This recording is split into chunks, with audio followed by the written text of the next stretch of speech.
What's up? Welcome back. I'm John Stark from MacTheMovieGuy.com. I'm a blind film critic, and other people are starting to put their top 10 lists out, and I know they haven't seen everything, and they're kind of admitting to that. I have almost seen everything. And the films that I haven't seen I'm comfortable with are not going to impact my list.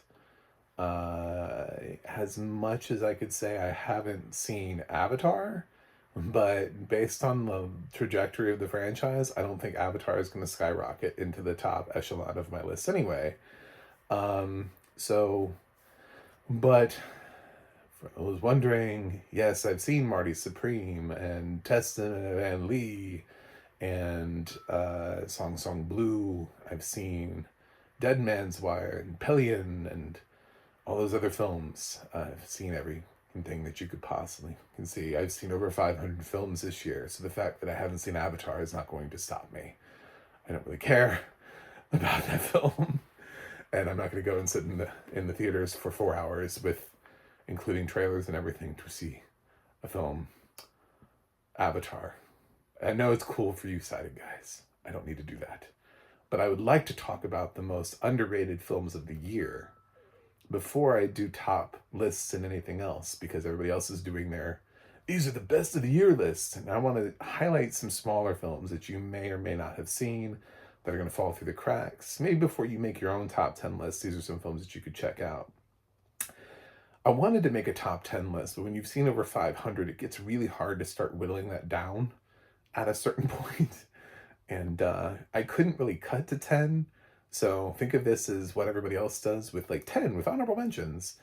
I did leave off, first of all, I left off films that I thought, what is underrated, what is underseen. So there are a couple of films that maybe aren't quite getting the same level of awards attention that they should be. However, it's really hard to put something on The Plague on here like The Plague, which just got an Indie Spirit nomination for Best Picture. So I had to leave that off. I left off the films that they're underseen or underrated because they were only seen or viewed by a few people for their qualifying runs or for critics who got the screeners, which is why you haven't heard a lot from movies like Dead Man's Wire, Rosemead, H is for Hawk, Pelion, just to name a few films that will still be opening, but that did consideration runs. So putting those films on here aren't really purposeful. So I kind of left off documentaries too, because arguably, with the exception of maybe something like The Perfect Neighbor, which trended on Netflix, to some extent, all documentaries are underrated or underseen because they're not really mainstream. So to try to parse out what is and is not underrated or underseen in this would just be simply difficult. So on the lower end of things, if you're looking for some slightly more obscure titles, ones that missed out on the Oscar shortlist, I would recommend films like Rivers of Grass. I would recommend something like the Zodiac Killer Project, Savage Art. I would recommend I Was Born This Way. And yeah, it kind of spirals a little bit. Janice Ian, Breaking Silence. There are a bunch of documentaries this year that just kind of open and they try to get natches. That's enough. If you wanted just a couple of off the beaten path documentaries that people have not perhaps given. Oh, Trinity. I really like that at the beginning. That was in February. So I just wanted to talk about some films. And these films, they might have gotten a nomination somewhere. They might have gotten recognized in like an acting category or random nomination somewhere. I'm not saying that they're not, but I don't expect to see any of these films at the Oscars, and that's depressing. So without further ado, here are some of the most underrated, underseen movies of the year. Kicking it off with... Oh, and if you hear me talking, it's not me. It's my robotic computer because I can't see the screen. I don't do this very often.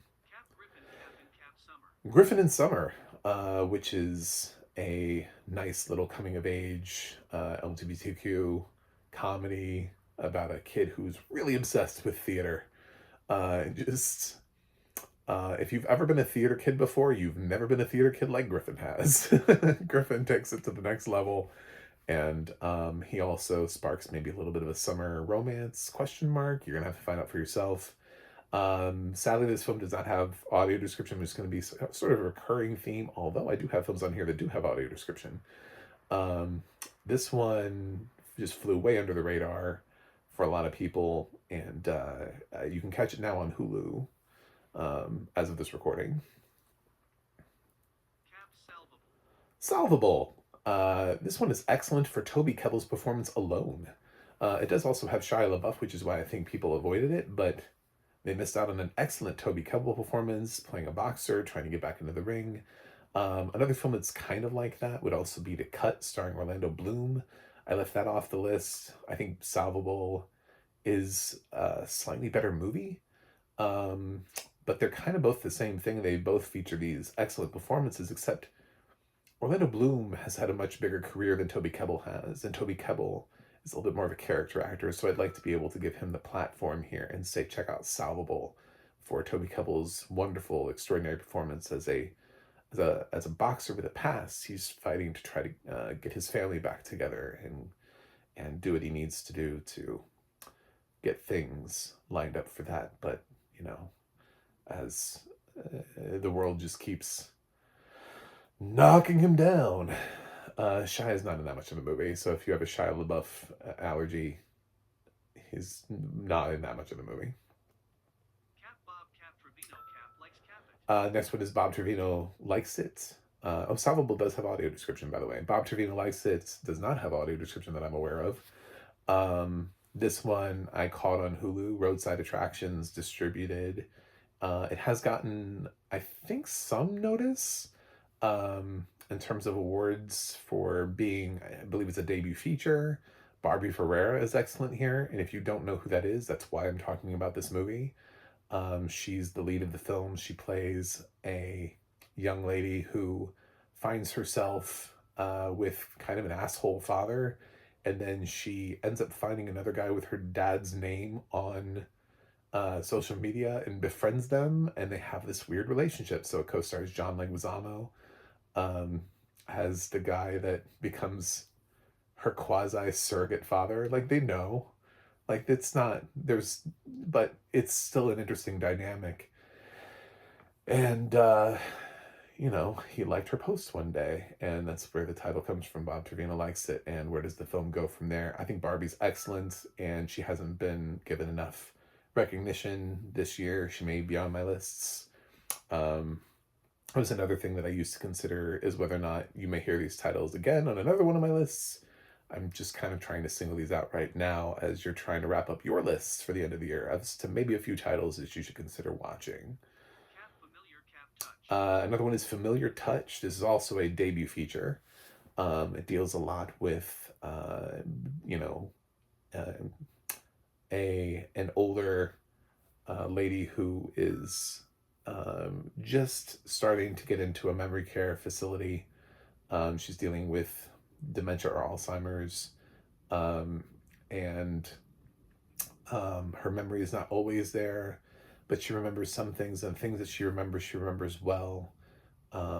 Whip smart at certain times, confused in others. The film deals with that dynamic rather well, and has a lovely performance, lovely lead actress performance. She's nominated at I wish I could think of her name. She's nominated at the Independent Spirit Awards. But Familiar Touch has gotten a couple little notices here and there, but it's not a film that's going to go the distance. It's kind of been nominated for everything it's going to be nominated for at this point. So I want to make sure everybody gets a chance to see Familiar Touch. It does have H. John Benjamin in an actual dramatic role, playing the son who has to do all of this. So if you're a fan of his and would like to see something that he's doing where he's an actual human being and not the voice of Archer or Bob, then this would be that film. So Love Brooklyn stars Andre Holland, Nicole Bahari, and DeWanda Wise. It's distributed by Greenwich Entertainment. It does not have audio description, and this is a lovely romantic comedy that I just truly do not understand why this is not getting more attention. As far as black cinema goes in 2025, I mean, we sat through what, like four Tyler Perry movies? Love Brooklyn runs laps around those. It's a very thoughtful story. Andre Holland is typically always great, and he's great here. He was also great in The Actor. It's kind of a weird film. If you're really up for Duke Johnson's The Actor, I would recommend that, but I would recommend that to people who embrace um, weird films. So, yeah, definitely love Brooklyn. I wish it had had a better distributor. Greenwich Entertainment is really small, and Love Brooklyn ended up being really small because of it. But I was thinking about back in the day when I was working in theaters and I would get films that came out like Brown Sugar. This is like that. There really is no difference. This is a mainstream, could have been in 2000 theaters, comedy with a black cast. This is The Best Man. This is all of those movies. There's no reason that this should be in so few theaters. The cast is charming, and it's a nice movie that I think you'll appreciate. So check out Love Brooklyn. Moving up the list. The Wedding Banquet is quite a funny LGBTQ comedy that does have audio description available if you can find it. I thought this was a nice little comedy of errors where you have a lesbian couple and a gay couple, and they try to pretend like they're not for the overly restrictive mother that comes to town because one of them is looking at, uh, you know, maybe getting married, but also if they get married, then it has to be to a woman because their family's very, they need to stay in the country, so he has to get married to a woman because if he doesn't, then he'll be disowned by his family, and all of the finances and everything that support him in his life would be gone. And the family sends over this emissary played by Joan Jen, who ends up sort of looking over the whole situation and sussing it out. And it really kind of develops in a lovely way and has a nice cast to it. Um, People like Lily Gladstone, that you don't necessarily think would be in this movie. I still find Wedding Banquet charming. I'd like to watch it again. So it made the cut for lists of films that are a little underrated, underrepresented, underseen. The next one is The Knife, which kind of just flew under the radar, I think, for a lot of people. Does not have audio description. I'm sorry about that. And um, it's about a family that has a stranger in the middle of the night. And the mystery behind it is that the father sees this stranger in the middle of the night and attacks the stranger, but also kind of blacks out and can't remember the actual attack and what happened.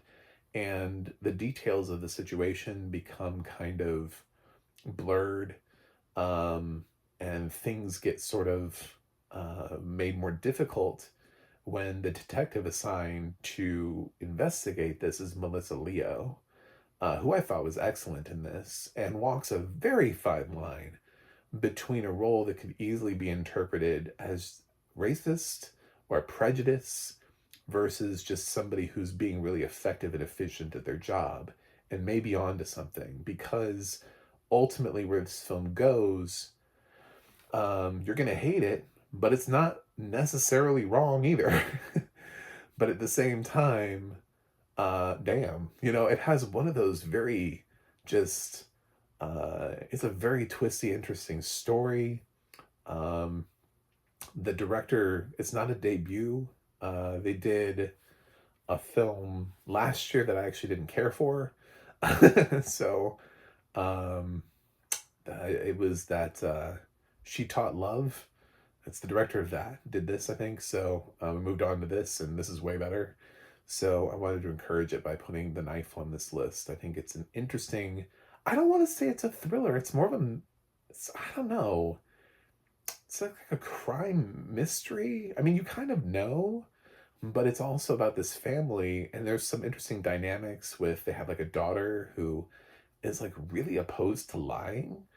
And the parents are trying to keep the police from interrogating the children.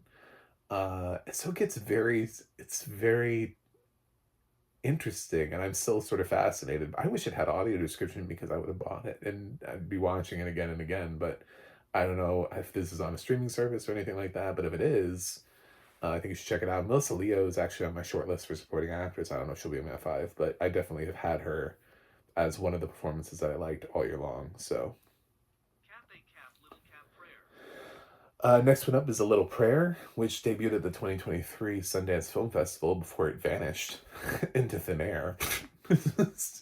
Like, kind of like, remember how we keep seeing that there's supposed to be like a Jessica Lange uh, movie, uh, the adaptation, um, and it just never comes. It's just every year. Well, is Jessica Lange going to get nominated? No, it's not. It finally got sold to Quiver, so that answers all the questions that you need to know about that. But this one just kind of again it did well. It got kind of some good notices at Sundance, especially in terms of acting, and then it vanished, went nowhere. I think it's a lovely little family drama, and I've seen Jane Levy billed as the lead. I actually think David Strathairn is the lead. That's my interpretation of it. He plays a Vietnam vet who runs a sheet metal facility. His son works there. His wife, played by Celia Weston, used to work there. And his son is just gone all the time. And he's kind of like, well, my son works a lot. But does he work a lot? And it's sort of this implication of what his son is actually doing, and also sort of the downstream effects of that, and David weighing how he should step in, whether or not he should step in, using Celia Weston's as his wife as the sounding board. He also has another daughter that comes in. It's played by Anna Camp, and she's a hot mess. So it deals with sort of this like parental slash child relationship where parents, they think they did everything right, but their kids are kind of messing up, and do they have to fix all their problems? There's a very excellent scene with David Strathairn and Dasha Polanco. It's like her only scene in the movie, but it's just an excellent, excellent scene from the two of them. I really love this movie. It does not have audio description. I wish it did. It's got a lot of dialogue though, and it's kind of simple and easy to follow and understand. There might have been a couple things that I missed, but um, I kind of adored this movie. Moving up.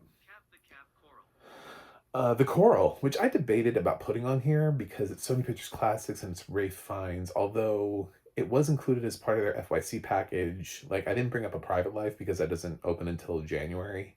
But The Coral did open, and it kind of opened to not a lot of fanfare, and I really liked The Coral. I thought it was an interesting story about wartime. It's part of one of those films.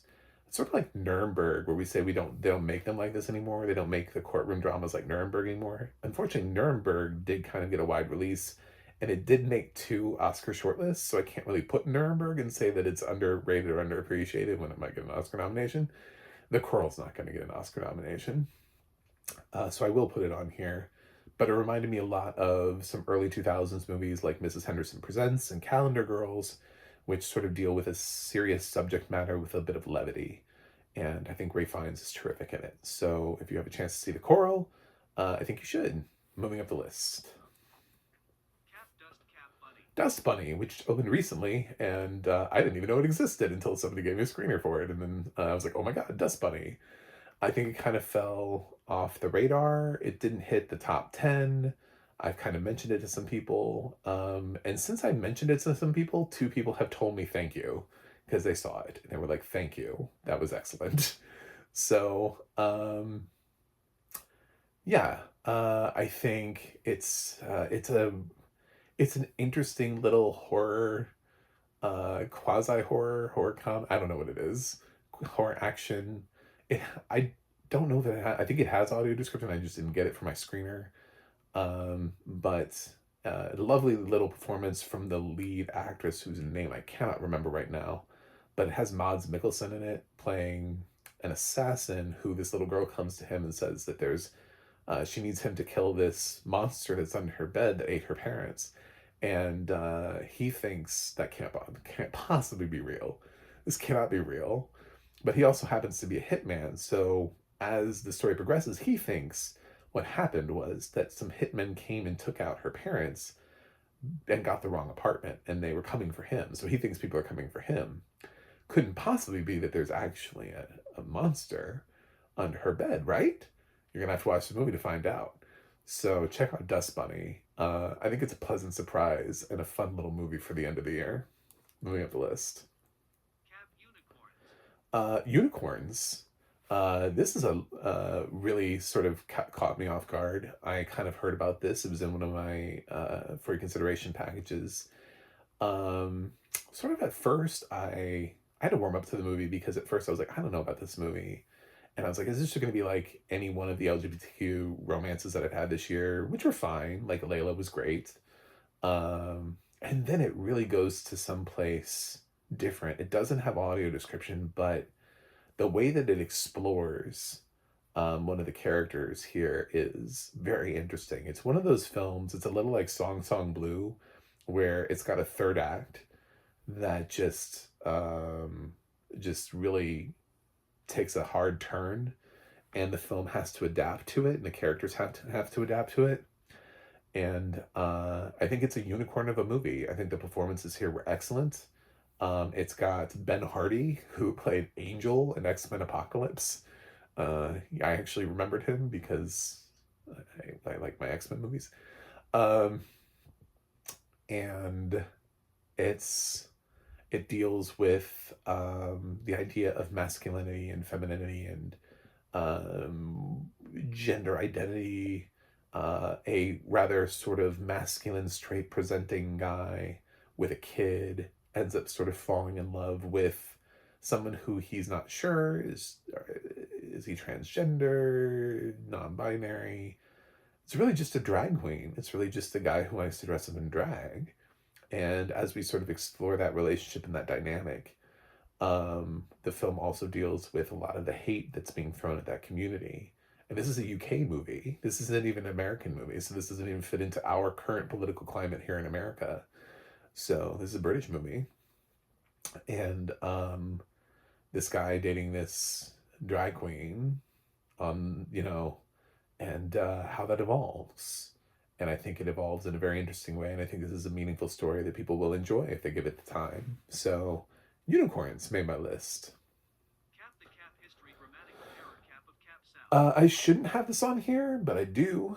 And the only reason I have it on here is because everybody keeps forgetting it. But I really loved The History of Sound. It does not have audio description. It's released by movie. I connected more with this than I did with Brokeback Mountain. And I kind of said that in my review of it. I was like, Brokeback Mountain back in the day, I felt like I was being some sort of like bad gay person by not connecting more to Brokeback Mountain. Like this was like the grand romance of my lifetime. I was like, I'm not a rancher. I don't ever want to be. I don't like cowboys. I can't relate to this at all. You know what I'm saying? Like none of this at all. But suddenly you put a similar story in the hands of musicians. And suddenly it's different. So this is sort of like Brokeback Mountain 20 years later, but with different characters. And it's lovely. And Paul Mescal, I think, is better here than he is in Hamnet. It's my hot take. I love Paul Mescal here. Josh O'Connor is also really great. And he's been in a lot of things this year. It's amazing that Josh O'Connor has done as much and is definitely not going to get an Oscar nomination, even though everything he was in, he was really good in. I left off Lurker because Lurker seems to be getting enough acclaim on its own right, but that's another movie title that was released this year. Although, while it's not going to get an Oscar nomination, it did pretty well for itself at the Independent Spirit Awards. It also did pretty well for itself at Gotham Awards. It's treading lightly on that. Is it underrated or has it been seen just enough? Are there enough fans pushing Lurker? Probably. So I wanted to push History of Sound instead from movie. Anyway, moving up the list. I'm gonna say Magazine Dreams. I am. I'm gonna be that guy. And you know why? Because I actually think it's a good movie. Um, and it is a difficult movie to talk about because of the Jonathan Majors of it all. Like, what people don't realize is that Magazine Dreams was shot and wrapped before the Jonathan Majors stuff ever came out. And it's just been like gestating and pushed out there, and it bounced around from distributor to distributor. I actually think Neon originally had it, and I think Briarcliff is what ended up actually releasing it.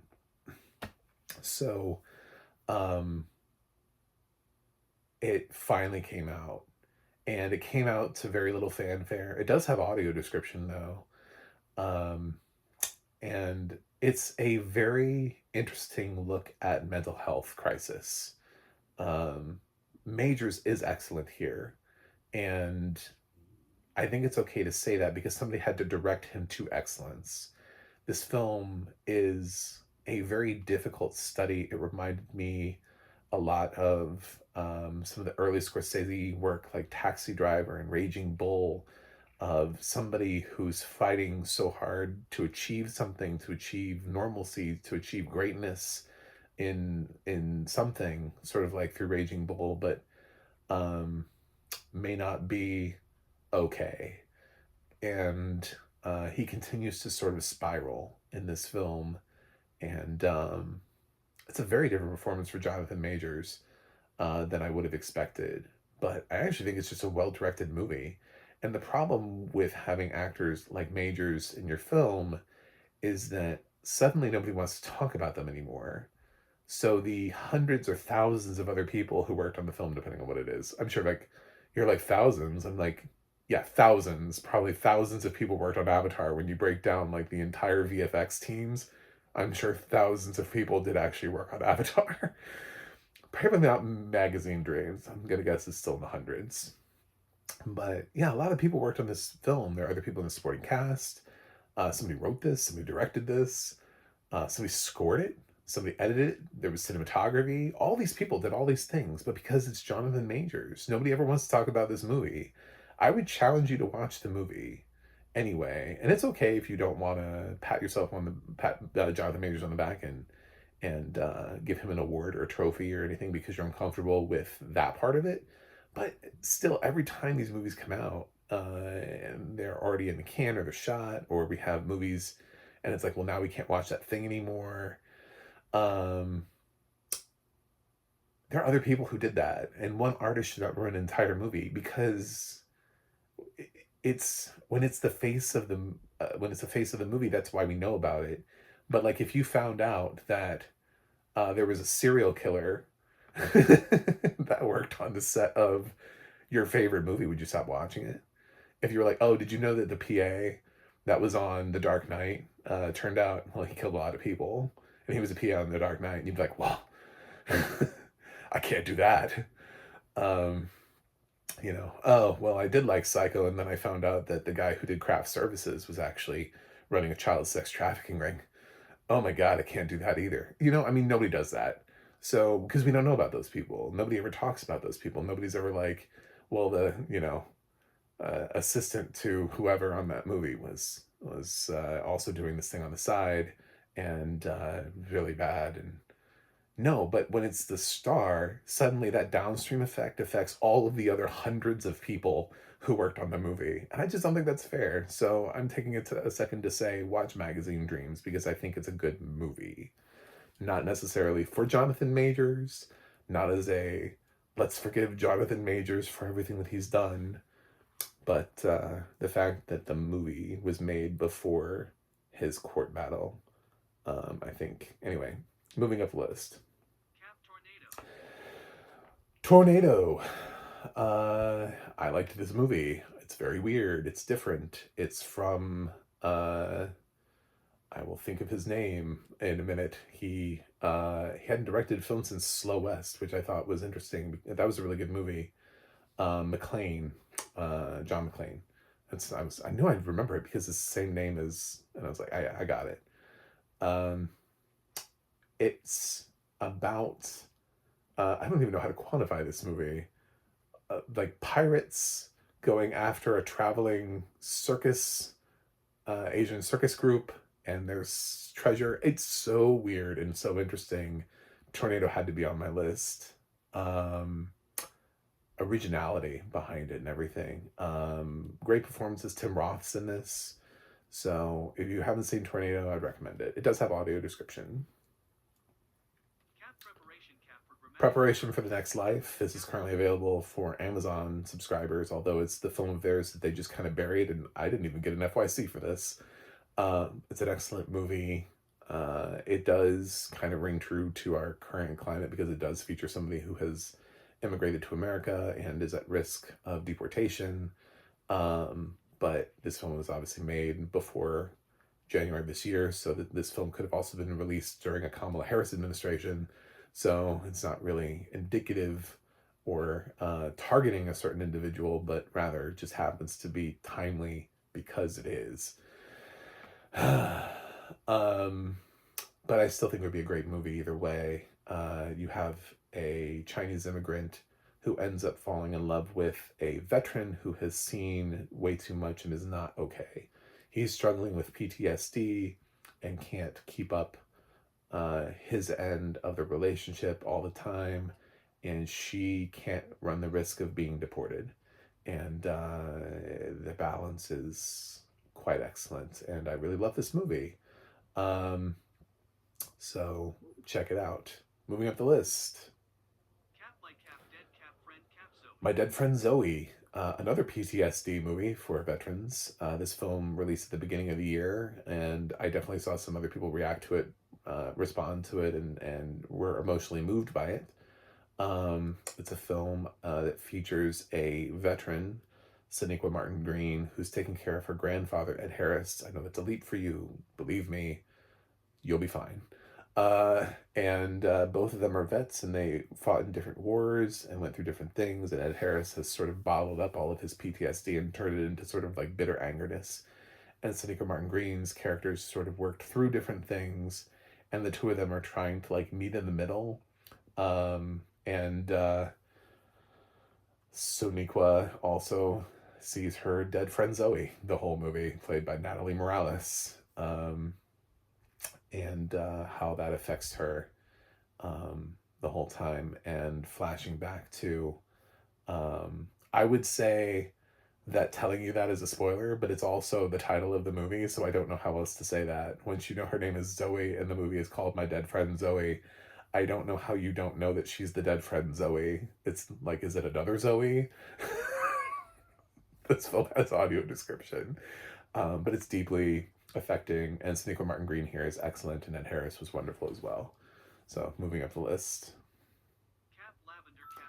Lavender Men. I really enjoyed this. I thought it was shockingly original and unique, and it's about a like a I want to say non-binary, genderqueer individual who goes through the past of Abraham Lincoln and his rumored gay relationship.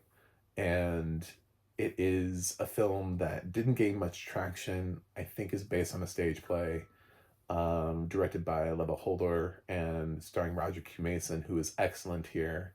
The dialogue is written really well. It's funny, it's quirky, it's different, and we need funny, quirky, and different movies in this year. And it's staged like they're walking through Abraham Lincoln's life, and sort of like it's a stage play or something. Anyway, it's a very interesting movie if you get a chance to see it. It's not going to be for everybody. If the premise, if you had an immediate reaction to the premise, then don't watch it. But I'm gonna stand up for She Rides Shotgun, the Taron Egerton movie.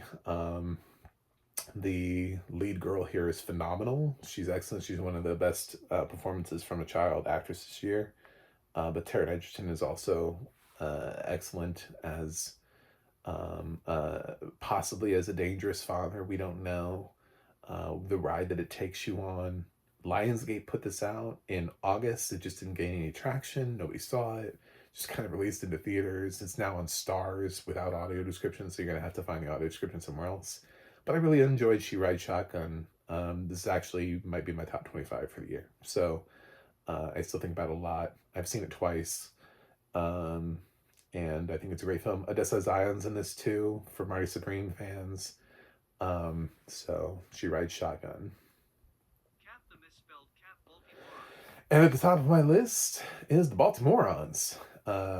Yeah, I enjoyed this movie, and I debated about this because it has gotten a couple of little awards along the way, a little bit of recognition, but its stars aren't really recognizable, and I really enjoyed Liz Larson in this. I think it's an adorable movie, and since I'm putting this list out before Christmas, it's a nice little Christmas gift. I thought it was so weird when they put this movie out in September, considering it takes place on Christmas. Um, but now you have the time, and I've told you, and this is the final film on my list of underrated, underseen films.